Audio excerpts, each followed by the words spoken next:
Hello everyone, welcome back. So I have a book haul here from you. I think the majority is probably from Book Outlet, which is a Canadian online bookstore, but it does have an American website also.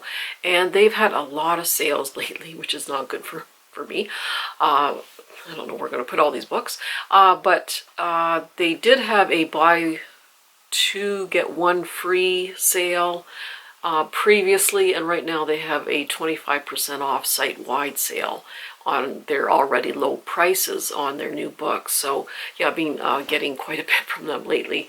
I will start with the books that I did get at, I think most of these are Value Village. There might be some from Bibles for Missions also. So I will start with the thrift store books. And the first one I did get was Lisa Jewell, Then She Was Gone. So I do have some Lisa Jewell novels. I've heard that this one is really quite good, and a lot of people find this their favorite.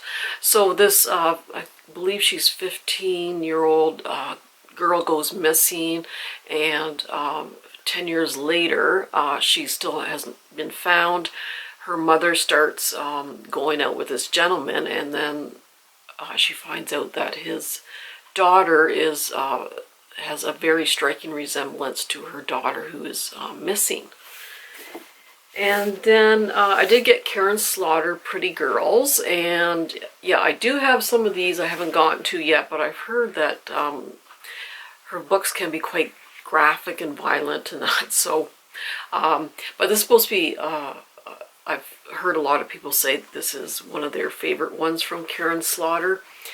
So these three sisters growing up, one of them disappears or is murdered. Oh, she disappears, and 20 years later, there's two of the sisters. They're quite different. The one sister, her husband gets murdered, and I think there's like some kind of, what do you call it, a lead that kind of connects these, the disappearance and then the murder. And this is by Amy McKay, and this is called The Birth House. And this actually takes place, I think, in the First World War in Nova Scotia. So this young woman is a apprentice midwife and goes through all of the helping all these people through infertility, difficult labors, unwanted pregnancies, and then this new doctor shows up, and he promises fast, painless childbirth, and this midwife's kind of shoved aside and that sort of thing. So yeah, it takes place in Nova Scotia, that one. And then someone mentioned about this Ruth Downey series. It's about when the Romans had invaded Britannia, or Britain nowadays, and this Roman surgeon is following the Roman army to Britannia to look after the troops and that sort of thing. So this one, the first book is called Medicus. So I was lucky, I was really happy to find this in the used bookstore, so I can start the series there. And this is by Emma Donoghue. This is the novel Room, which was made into a movie. And Emma Donoghue is an Irish writer, but she actually lives in London, Ontario here. And I did read her previous novel that came out earlier this year. I think it was Pull of the Stars. I really love that one. It takes place in a Dublin maternity ward during World War I and the Spanish epidemic. So this one, I don't know a lot about it. I just know that this woman was held captive for about 7 years or so, and she has a son during that time, and what they went through and that. So yeah, I did really like to Pull the Stars. I think another one she wrote was called The Wonder, which takes place in 18th century Ireland, which is a fascinating novel. And then Girl with a Pearl Earring by Tracy Chevalier. And I believe this is being made into a movie starring Scarlett Johansson. And I got it for like $1.50 at Bibles for Missions. So in Canada, if you have a Bibles for Missions, they have really good prices for their used books. So this takes place on the woman who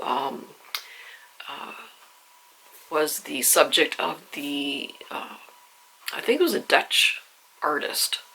But anyway, it's a story about that situation anyhow. And then I got The Virgin Blue by the same author there in the thrift stores.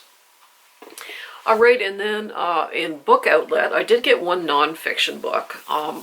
Being a nurse, I've always been fascinated by the history of medicine and the progression of the procedures, etc. I need to, oh, I'm having back problems. I got chronic back pain, and it's just really kind of bugging me today there. So anyway, that's better. So I did get A History of 50 Objects by Gil Paul. He's got his own little bookmark there, and it's full of illustrations. So it starts in, I think, ancient Egypt is the first one, or the late, well, this is the late Stone Age. But anyway, it's trepanation, which is basically drilling holes in the skull there for various ailments. They go through acupuncture, what else here?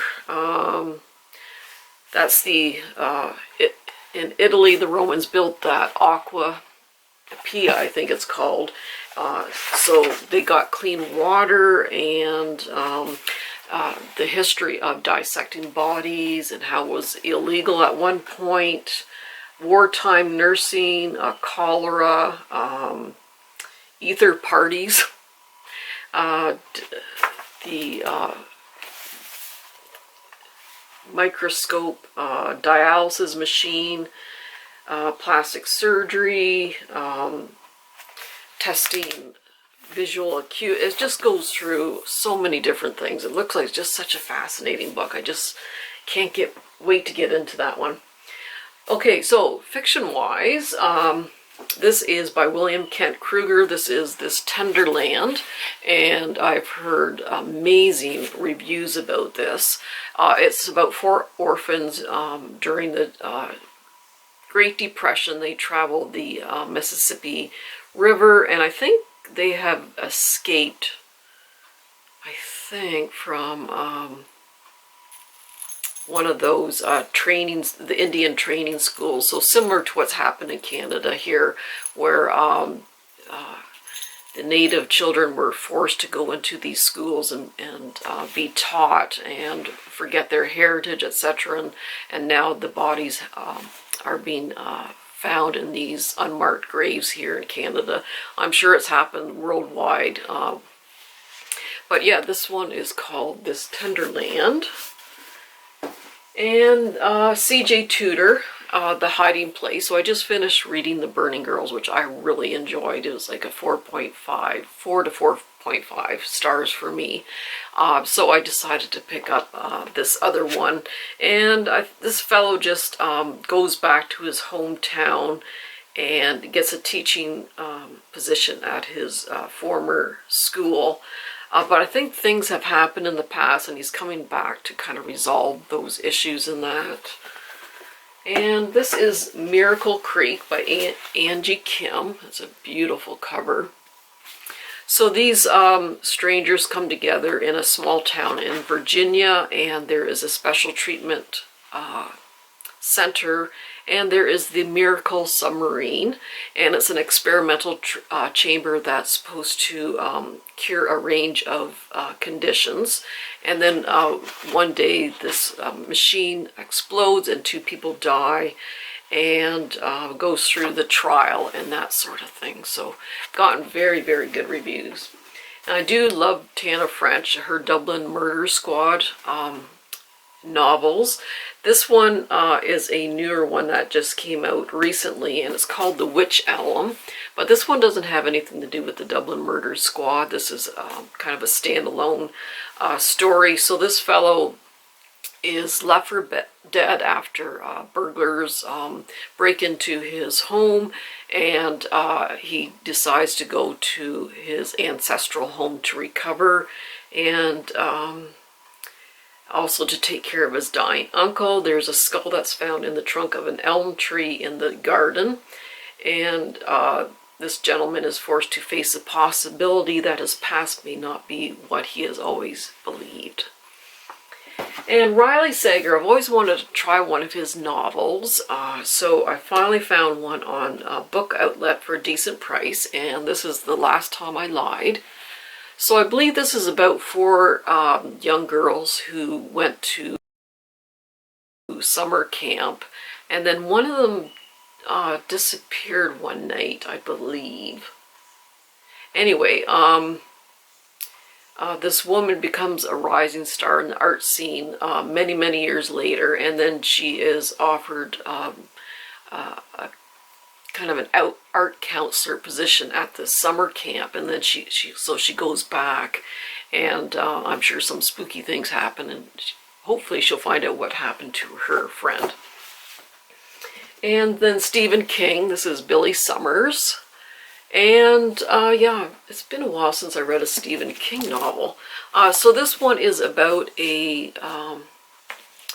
killer for hire. But he only kills like really, really bad people.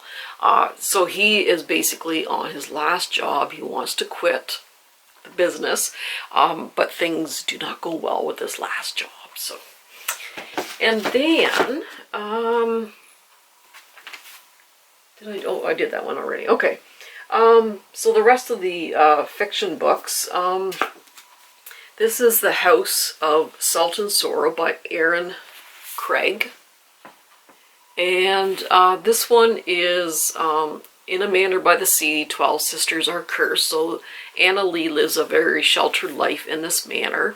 4 of her sisters have already passed away tragically, and then she starts getting these ghostly visitors, and she's starting to realize maybe her sisters, there weren't maybe accidents that killed them. So yeah, anyway, I guess there's a little paranormal stuff going on in there. I did get a couple of these by William Ritter, and the first book is called Jacoby, and the second is Beastly Bones. So this takes place in 1890s in New England. So I've heard that this is similar. It's a similar vibe to Sherlock Holmes. This young woman arrives in New England, is looking for work to do, and she meets up with this R.F. Jacoby, who is an investigator, and they solve mysteries and crimes and that sort of thing. But I've actually heard pretty good reviews on this, so I thought there would be kind of a fun read. And this is Wayland Revenge by Leslie Lodge. It's kind of hard to read her name there. So this fellow is a blacksmith, and he returns from army service, and he finds that his wife has been murdered and his son has been traumatized and is not able to speak. So he basically chases down the killers and tries to get his revenge. So this takes place in 1647 during the Civil War in England. Alrighty, what else do we got here? This is by Simon Toyne, The Boy Who Saw. Now, I have read some of his novels previously, and I think it was called the Sanctus trilogy. So there was Sanctus, The Key, and The Tower. So I read all 3 of those in that trilogy. A little bit far-fetched, but it was a fun read. And then this is the sequel to, what's his name?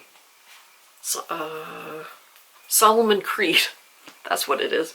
Anyway, the first book, called Solomon Creed, there is a plane crash in the middle of the desert in either, I think it was New Mexico or Arizona. I just can't quite remember.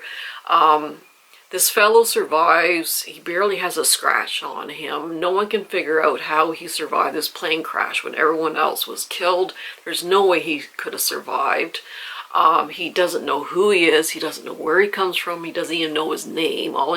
He just sees Solomon Creed written in the suit, and that's what he goes by. And then he just helps this small town. There's just some stuff going on, and he helps these people. He has some kind of little supernatural powers in there. And anyway, this is the sequel. I didn't know there was a sequel to it. So, The Boy Who Saw. So yeah, I'm very excited to see that one pop up. And then there's a couple of just small novels here. I think they're, this one's about 150 pages, and this one's about 200 pages. This is The Witches of Litchford by Paul Cornell. And there's just, in present day, they're arguing over where to build the supermarket in the small village, and all the villagers are kind of arguing with each other where it should build it. But there's this one woman who's says, like, don't build it here because certain things will be released and we'll be all in deep trouble and all this stuff. So, and then this one is Follow Me to Ground by Sue Rainsford. So I watch Gabby Reed's. She really loves thrillers, so I watch her videos quite a bit for suggestions, and she did really like this one. She says it's very strange and odd, but she said she just couldn't put it down. I love the cover. It's a beautiful cover. So this father and daughter cure people, but they have very unusual ways of curing people, and then I think at some point something goes wrong, and anyway, it sounds really, really interesting anyhow. Well, this is the other one I got at the used bookstore. This is by S.J. Pierce. This is Heresy, a historical thriller which takes place in the 1500s. I believe it takes place in a monastery, and this brother is trying to figure out this mystery, but it doesn't really give much of a summary on here. So it's pretty vague about what it's about, but it's 15th century, it's medieval, there's a mystery going on, so yeah, I just love that. This is Guest on Earth by Lee Smith. So this takes place in the 1930s. This 13-year-old orphan, I can't speak anymore, is sent to a mental institution in North Carolina, and she's taken under her wing by Zelda Fitzgerald. And then in 1948, there is a fire, and it kills 9 women who are in a locked ward, and including Zelda Fitzgerald. So it just follows them over the years in this mental institution. And I guess they're trying new innovative treatments for nervous disorders and addictions and that sort of thing. So this is The Nesting by C.J. Cook. This is another one Gabby Reeds had suggested. It takes place in Norway, and this widower builds this house, like it's a smart house, and he needs a nanny for his 2 daughters. So this woman takes that position. It's very isolated, so it's an isolated thriller. And then, yeah, there's kind of some supernatural stuff going on, and something weird about the house also. So that's The Nesting by C.J. Cook. And this is The Possible World by Lisa O'Halloran Schwartz. And that's a beautiful cover. This ER doctor in Rhode Island, a 6-year-old, is brought in as a sole survivor from a crime scene, and he's traumatized and he's not able to speak, and so she kind of puts takes him under his wing to help him recover and that sort of thing. And yeah, there's a just a very complex plot by the sounds of it. I'm not going to read it out, but she does try to help protect that young child. This is a detective novel by Graham Masterson, White Bones, and there is a female detective in Ireland, and they uncover these unmarked graves, which date to 1915, and they find that these women were skinned alive. And then in present day, this young American tourist goes missing, and then they find her, and she's been skinned alive. So this is like 100 years apart. So like, what's going on, kind of thing.